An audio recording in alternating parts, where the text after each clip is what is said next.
Harassing women in workplaces in Afghanistan has forced Saudi Arabia to shut its embassy in Kabul and move its staff to Islamabad.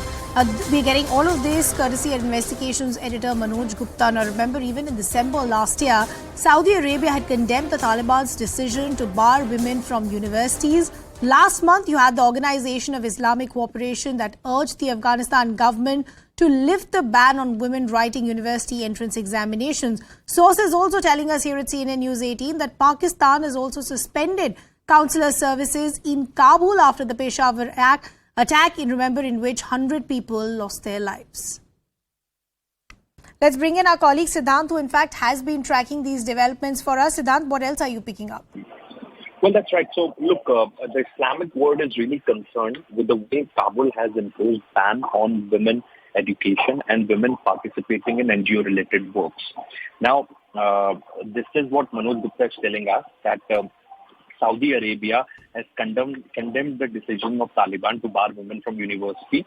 And in fact, they have been moved to Islamabad. But at the same time, one delegation of Qatar is currently in Kabul. And in fact, they are also speaking with their counterparts, and they are raising the similar issues because a lot of NGO-related works are currently going on in Afghanistan.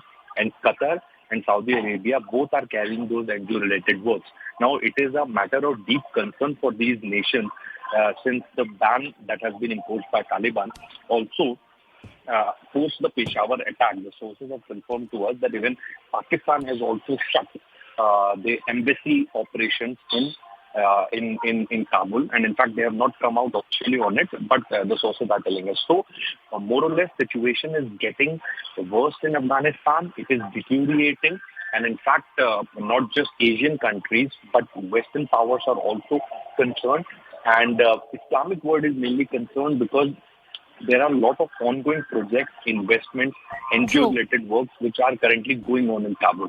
And banning women is not just, it not only highlights the mindset of the Taliban, but also, it also hints, the world leaders also understand, the other countries also understand that it is going to get difficult for them to work in Kabul and whole of Afghanistan in future.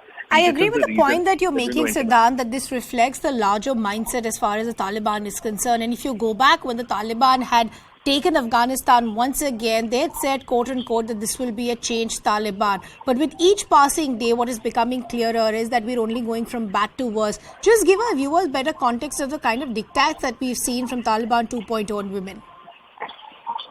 Well, look, when they came to power, their spokesperson assured the global community that there is not going to be any imposition on women. There is not going to be any kind of a diktat for women or minority communities existing in Afghanistan.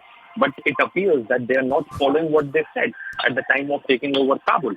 And this has become a reason for grave concern for not just the Western powers or Asian countries, but Islamic world. Because Islamic world has heavily invested in Afghanistan.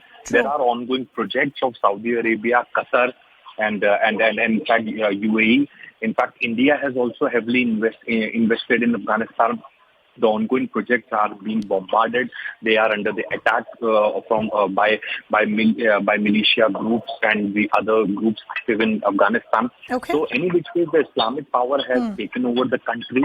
But what least world community is expecting from Taliban is to at least have a fair platform for men and women. But it appears that they cannot even provide that. And this is a matter of deep concern. In fact, Qatar has called it a matter of deep concern.